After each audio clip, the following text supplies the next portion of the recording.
Dani Sathyan എന്ന് പറയുന്ന ഒരു യൂട്യൂബറുടെ ചാനലില് ഞാൻ ഒരു വീഡിയോ കണ്ടു. ഒരു ഫോട്ടോ ഇറ്റ്സ് മീ ഡാനി.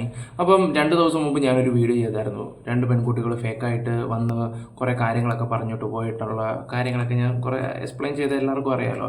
അപ്പം ഒരു പെൺകുട്ടി നമുക്ക് റിപ്ലൈ തന്നിട്ടുണ്ട്. അപ്പം ആ റിപ്ലൈ എന്ന വീഡിയോ നമുക്ക് കുറച്ച് കഴിഞ്ഞിട്ട് വെക്കാം. അതിന് മുമ്പ് ഫ്ലാഷ് ബാക്കിലോട്ടൊന്ന് പോകാം നമുക്ക്. എല്ലാവർക്കും നമസ്കാരം. ചെറിയ ചില കാര്യങ്ങൾക്കുള്ള ഒരു ക്ലാരിറ്റിക്ക് വേണ്ടിയിട്ടാണ് ഞാൻ ഈ ഒരു വീഡിയോ ചെയ്യുന്നത് കേട്ടോ. വേറൊന്നല്ല, ബിഗ് ബോസ് ഷോയ്ക്കെതിരെ, അതിന്റെ അനീതിക്കെതിരെ നമ്മുടെ അഖിൽമാരാർ പ്രതികരിച്ച ഒരു ലൈവ് നമ്മൾ കണ്ടിട്ടുണ്ടായിരുന്നു. വളരെ ശക്തമായിട്ട് തന്നെ അദ്ദേഹം അതിനെതിരെ പ്രതികരിച്ചിട്ടുണ്ടായിരുന്നു. അത് കണ്ടപ്പോൾ എനിക്ക് അദ്ദേഹത്തെ സപ്പോർട്ട് ചെയ്യണം എന്ന് തോന്നി. സപ്പോർട്ട് ചെയ്യാൻ വേറൊരു കാരണം കൂടി ഉണ്ട്. അദ്ദേഹം സ്ത്രീകൾക്ക് വേണ്ടി അത്രയും ശക്തമായിട്ട് സംസാരിച്ചപ്പോഴും ചില ആളുകൾ അതിന് ഓപ്പോസിറ്റായി വരുന്നത് കൂടി കണ്ടപ്പോൾ എനിക്കുണ്ടായ ഒരു അനുഭവം അദ്ദേഹവുമായിട്ട് ഷെയർ ചെയ്യണം എന്ന് തോന്നി. അങ്ങനെയാണ് ഞാൻ ആ ഒരു വീഡിയോ എടുത്തിട്ട് അദ്ദേഹത്തിന് അയച്ചു കൊടുക്കുന്നത്. എൻ്റെ എക്സ്പീരിയൻസ് പറഞ്ഞുകൊണ്ടുള്ള ഒരു വീഡിയോ, ഒപ്പം അദ്ദേഹത്തിനൊരു നന്ദിയും അറിയിച്ചുകൊണ്ടുള്ള ഒരു വീഡിയോ ആണ് ഞാൻ അദ്ദേഹത്തിന് ഷെയർ ചെയ്ത് കൊടുത്തത്. അദ്ദേഹം അത് കാണുകയും എൻ്റെ പെർമിഷനോട് കൂടി തന്നെ അദ്ദേഹത്തിൻ്റെ ഇൻസ്റ്റാഗ്രാമിൽ അത് പോസ്റ്റ് ചെയ്യുകയും ചെയ്തു. കുറച്ചു നേരം കൊണ്ട് വീഡിയോ വൈറലായി. കുറേ യൂട്യൂബേഴ്സ് ഈ വീഡിയോ എടുത്തിട്ട് റിയാക്ട് ചെയ്യുന്നതും കണ്ടു. ഇത് തന്നെ അയച്ചു കൊടുത്തു. ഇവരുടെ പെർമിഷനോട് തന്നെയാണ് അദ്ദേഹം, അതായത് നമ്മുടെ അഖിൽമാരാർ ആ വീഡിയോ അപ്ലോഡ് ചെയ്തത്. അത് അവർ തന്നെ പറയുന്നത് നിങ്ങളെല്ലാവരും കേട്ടല്ലോ. ഇവരാണ് ആ വീഡിയോ അയച്ചു കൊടുത്തത്. അഖിൽമാരാർ ആ വീഡിയോ അപ്ലോഡ് ചെയ്ത കാര്യങ്ങൾ അവരും പറയുന്നുണ്ട്. ബാക്കി കേൾക്കാം. പെർസെന്റേജ് ആൾക്കാരും സപ്പോർട്ട് ചെയ്തിട്ടാണ് സംസാരിച്ചത്. പിന്നെ കുറച്ച് പേര്, അത് പിന്നെ എല്ലായിടത്തും ഉണ്ടാവുമല്ലോ. ചില യൂട്യൂബേഴ്സ് ഞാൻ പറഞ്ഞ കാര്യങ്ങളെ വളച്ചൊടിച്ചുകൊണ്ടാണ് വീഡിയോ ചെയ്തിട്ടുള്ളത്. അതിനൊരു ക്ലാരിറ്റി വരുത്തണം എന്ന് എനിക്ക് തോന്നി. അതാണ് പറയാൻ പോണത് കേട്ടോ. അഖിലേട്ടൻ ലൈവിൽ പറഞ്ഞത് ചില സ്ത്രീകൾ യൂസ് ചെയ്യപ്പെട്ടിട്ടുണ്ട് എന്നാണ്. അത് അദ്ദേഹത്തിന് അറിയാം. അദ്ദേഹത്തിനോട് സംസാരിച്ചിട്ടുള്ള ആൾക്കാരുണ്ട്. അവർക്കൊന്നും ഇതുപോലെ സോഷ്യൽ മീഡിയയിൽ വന്ന് പറയാനുള്ള ധൈര്യം ഉണ്ടായിട്ടുണ്ടാവില്ല, അല്ലെങ്കിൽ പറയണ്ട എന്ന് വിചാരിച്ചിട്ടായിരിക്കാം. അതുകൊണ്ട് തന്നെ അവരാരും പറഞ്ഞു കണ്ടില്ല. പക്ഷെ ഞാൻ വന്ന് പറഞ്ഞത് എന്നെ അവർ യൂസ് ചെയ്തു എന്നുള്ളതല്ല. ഞാൻ പറഞ്ഞത് ആ ഷോയിലേക്ക് കയറാൻ വേണ്ടി ഞാനൊരു ശ്രമം നടത്തിയപ്പോൾ, എൻ്റെ ഫ്രണ്ട് മുഖാന്തരം അന്വേഷിച്ചപ്പോൾ അവർ പറഞ്ഞ കാര്യങ്ങളാണ്. ഒന്നിലെ ഫെയിം വേണം, അല്ലെങ്കിൽ നമ്മൾ പൈസ കൊടുക്കണം, അല്ലെങ്കിൽ ആരുടെങ്കിലും കൂടെ കിടക്കണം. ഈ മൂന്ന് കാര്യങ്ങളും എനിക്ക് ഓക്കെ അല്ലാത്തത് കൊണ്ട് ഞാൻ ഷോ വേണ്ട എന്ന് പറയുമായിരുന്നു. ചേച്ചി പറഞ്ഞ നിങ്ങളും കേട്ടതാണല്ലോ. ആ ഷോയിലോട്ട് കയറാൻ അവരോട് ശ്രമം നടത്തിയായിരുന്നു. അപ്പോൾ അവരൊരു ഫ്രണ്ട് ഷോയ്ക്കകത്തുണ്ടായിരുന്നു. അവരോട് ചോദിച്ചപ്പോഴാണ് അവർ ഇന്ന പോലെ കാര്യങ്ങൾ പറഞ്ഞു. ഒന്നെങ്കിൽ ഫെയിം വേണം, അല്ലെങ്കിൽ കൂടെ കിടക്കണം എന്നൊരു കാഷ്വൽ ടോക്ക് അങ്ങനെ പറയാം സത്യത്തിൽ. ഇപ്പോൾ എൻ്റെ കൂടെ ഒരു ഫ്രണ്ട് ഇരിക്കുന്നില്ല, ഇന്ന പോലെടാ അവിടെ കയറാൻ വല്ല മാർഗം ഉണ്ടടാന്ന് പറയുമ്പോൾ ഇന്ന പോലൊക്കെ കാര്യം. അതാണ് സത്യത്തിൽ അവർ പറഞ്ഞു വരുന്നത്. അത് നിങ്ങൾക്ക് മനസ്സിലായി കാണുമല്ലോ. ഓക്കെ, ഇനി എനിക്ക് പറയാനുള്ള കാര്യം എന്ന് വെച്ചാൽ, ഇന്നലെ ഇട്ട വീഡിയോയ്ക്ക് റിപ്ലൈ ഇവർ എനിക്ക് തന്നിട്ടുണ്ട്. അവിടുന്ന് നമുക്ക് തുടങ്ങാം. ഞാൻ ഈ ഒരു വീഡിയോ വരാൻ കാരണം എന്ന് വെച്ച് കഴിഞ്ഞാല് ചില ക്ലാരിഫിക്കേഷന് വേണ്ടിയിട്ടാണ്. ഡാനി സത്യൻ എന്ന് പറയുന്ന ഒരു യൂട്യൂബറുടെ ചാനലിൽ ഞാൻ ഒരു വീഡിയോ കണ്ടു. ഒരു 49 മിനിറ്റ്സ് മുമ്പ് ഞാനൊരു വീഡിയോ കണ്ടിട്ടുണ്ടായിരുന്നു.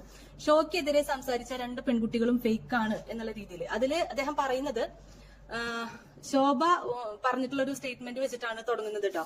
എന്ന് വെച്ച് കഴിഞ്ഞാല് ശോഭ ഒരു ചാനലിൽ പോയിരുന്നു പറയുന്നുണ്ടായിരുന്നു, അഖിൽമാരാർക്ക് പെൺകുട്ടി അയച്ചു കൊടുത്ത വീഡിയോ അത് ആ പെൺകുട്ടി സിബിൻ അയച്ചു കൊടുത്ത് സിബിൻ അഖിൽമാരാർക്ക് അയച്ചു കൊടുത്തു എന്നുള്ളത്. അത് സത്യം തന്നെയാണ്. അത് അല്ല, സംഭവം സത്യമാണെന്ന് അവർ തന്നെ പറഞ്ഞു. ഇപ്പം ആ അഖിൽമാരാറിൻ്റെ ഇല ഈ വീഡിയോ കൊണ്ട് കൊടുത്ത ആരാണെന്ന് അവർ തന്നെ ഇപ്പം പറഞ്ഞ് നിങ്ങൾക്ക് മനസ്സിലായല്ലോ. അപ്പോൾ ഞാൻ ആദ്യം ഒരു ക്ലിപ്പ് വെച്ചില്ലായിരുന്നു. ആദ്യം ഒരു ക്ലിപ്പ് വെച്ചത് എന്തിനാ? അവരതിനകത്ത് പറഞ്ഞാൽ ഞാൻ അഖിലേട്ടൻ അയച്ചു കൊടുത്തു, അഖിലേട്ടൻ എൻ്റെ പെർമിഷനോടെ അപ്ലോഡ് ചെയ്തെന്നാണ് പറഞ്ഞത്. മെനഞ്ഞാന്ന് ഞാൻ ആ വീഡിയോ കുത്തിപ്പൊക്കിക്കൊണ്ട് വന്നോണ്ടല്ലേ ഇപ്പോൾ ഇവരുടെ വായിന്ന് തന്നെ സത്യം നിങ്ങൾക്ക് കേൾക്കാനിടയായത്. ആണോ അല്ലയോ നിങ്ങൾ പറ. അവരാണോ അറിയാത്തവരാണോ എന്നുള്ളത് അറിയില്ല. ഒക്കെ എഗെയിൻസ്റ്റ് നിന്നു അദ്ദേഹത്തിന്. പക്ഷെ ഞാൻ അങ്ങനെ ഒരു കാര്യം അനുഭവിച്ചിട്ടുണ്ട്. ഞാൻ ആ ഷോയിലേക്ക് കയറാൻ ശ്രമിച്ച സമയത്ത് ഇങ്ങനെയുള്ള കാര്യങ്ങൾ അവരെന്റെ അടുത്ത് പറഞ്ഞിട്ടുണ്ടായിരുന്നു. ആ ഒരു സംഭവം എനിക്കറിയാവുന്നത് കൊണ്ട് അദ്ദേഹത്തെ എനിക്ക് സപ്പോർട്ട് ചെയ്യണം എന്ന് തോന്നി. അപ്പൊ ഞാൻ ആ വീഡിയോ ചെയ്ത് വെച്ചതിന് ശേഷം എനിക്ക് ഇവരുടെ യാതൊരു കോണ്ടാക്റ്റും ഇല്ല. അഖിൽമാരാറിനെ എനിക്കറിയില്ല, സിബിനെ അറിയില്ല. അദ്ദേഹം പിന്നെ അതിൽ പറയുന്നുണ്ട്, മൂപ്പന്റെ ചാനലിലാണ് എന്റെ വീഡിയോ ഏറ്റവും കൂടുതൽ വന്നിട്ടുള്ളത്. അതായത് ഞാൻ ചെയ്ത വീഡിയോസ് ഒക്കെ മൂപ്പനാണ് കൂടുതൽ ഷെയർ ചെയ്തിട്ടുള്ളത്. അതിന്റെ കാര്യവും പറയാം. എനിക്ക് ഈ പറയുന്ന വ്യക്തികളെ ആരും എനിക്കറിയത്തില്ല. അപ്പൊ ഈ ചെയ്തു വെച്ചത്, അതായത് അഖിൽമാരാറിനൊരു താങ്ക്സ് പറഞ്ഞുകൊണ്ടുള്ള വീഡിയോ അദ്ദേഹത്തിന്റെ അടുത്ത് എത്തണം എന്നുള്ളത് എന്റെ ആവശ്യമായിരുന്നു. അദ്ദേഹത്തിന്റെ അടുത്ത് എത്തണം. അദ്ദേഹത്തിനോട് പറഞ്ഞൊരു നന്ദിയാണത്. കാരണം ഇതിനെതിരെ പ്രതികരിച്ചതിന്. അപ്പൊ എനിക്ക് യാതൊരു മാർഗമില്ല. അപ്പോ ഞാൻ എന്ത് ചെയ്തു, എല്ലാവരുടെയും ഓൾമോസ്റ്റ് എല്ലാ ഫേമസ് ആയ യൂട്യൂബേഴ്സിന്റെയും ഇൻസ്റ്റാഗ്രാമിലേക്ക് ഞാൻ ആ ഒരു വീഡിയോ ഷെയർ ചെയ്ത് കൊടുത്തിട്ടുണ്ട്. അതിന് പലരും അത് കണ്ടിട്ടുണ്ട്, പലരും അത് കണ്ടിട്ടില്ല. പക്ഷെ അതില് വീഡിയോ ഞാൻ അയച്ചു കൊടുത്തിട്ട് കണ്ടതിൽ റിയാക്ട് ചെയ്തതിൽ ഒരാൾ സിബിനാണ്. ആദ്യം അയച്ചു കൊടുത്തത് അഖിൽമാരാരുടെ ഇൻസ്റ്റഗ്രാമിലാണ്. അദ്ദേഹം അത് കണ്ടിട്ടുണ്ടായില്ല. അദ്ദേഹത്തിന്റെ വൈഫിന്റെ ഇൻസ്റ്റഗ്രാമിൽ അയച്ചു കൊടുത്തിട്ടുണ്ടായിരുന്നു. അവരും അത് കണ്ടിട്ടുണ്ടായിരുന്നില്ല. അതിനുശേഷമാണ് ഞാൻ സിബിന്റെ ഇൻസ്റ്റഗ്രാമിലേക്ക് അയച്ചു കൊടുക്കുന്നത്. പക്ഷെ സിബിൻ അത് നോട്ടീസ് ചെയ്തു. സിബിൻ അത് അഖിൽമാരാർക്ക് ഷെയർ ചെയ്ത് കൊടുക്കാമെന്നും പറഞ്ഞു. ഞാൻ താങ്ക്സും പറഞ്ഞു. അതിന് തന്നെ പറയുന്നത് നിങ്ങൾ ശ്രദ്ധിച്ച് കേട്ടില്ലേ? അഖിലേട്ടൻ അയച്ചു കൊടുത്തപ്പോൾ അഖിലേട്ടൻ കണ്ടില്ല, വൈഫിന് അയച്ചു കൊടുത്തത് കണ്ടില്ല, പിന്നെ ഇന്ന വ്യക്തിയാണ് കണ്ടത്, അദ്ദേഹമാണ് കൊണ്ടു കൊടുത്തതെന്ന് ഇപ്പോൾ പറയുന്നു. ഇവർ തന്നെ എല്ലാ കാര്യങ്ങളും ഏറ്റുവച്ചിട്ട് കാര്യങ്ങൾ ഇവർ പറയുന്നുണ്ട്.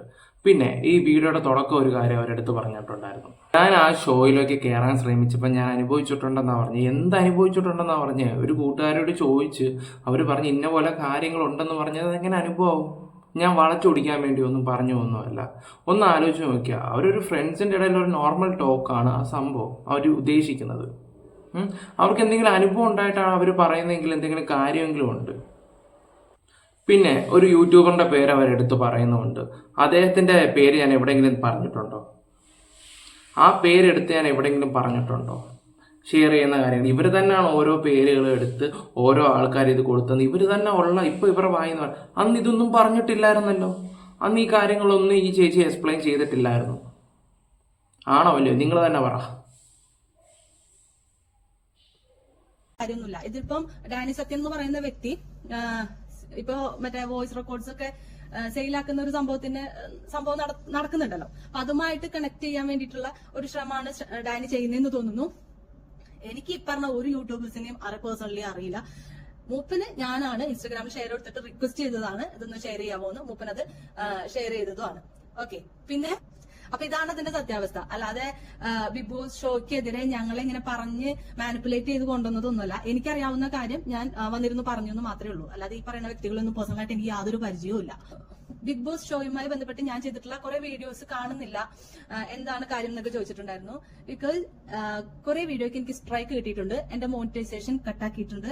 ആരാണ് എന്താണെന്നുള്ളതൊന്നും എനിക്കറിയില്ല. ഇതിന്റെ കാര്യങ്ങളൊന്നും എനിക്കറിയില്ല. അതുകൊണ്ട് തന്നെ ഞാൻ അതിന് പുറകെ അന്വേഷിച്ച് പോയിട്ടില്ല. ഞാനിത് ഭയങ്കര എന്താ പറയാ പാഷനേറ്റ് ആയിട്ട് കൊണ്ടുപോകുന്ന ഒരു ചാനലൊന്നും അല്ല. അപ്പൊ അതുകൊണ്ട് അതിന്റെ പുറകെ പോകാനും നിന്നിട്ടില്ല. ഓക്കെ.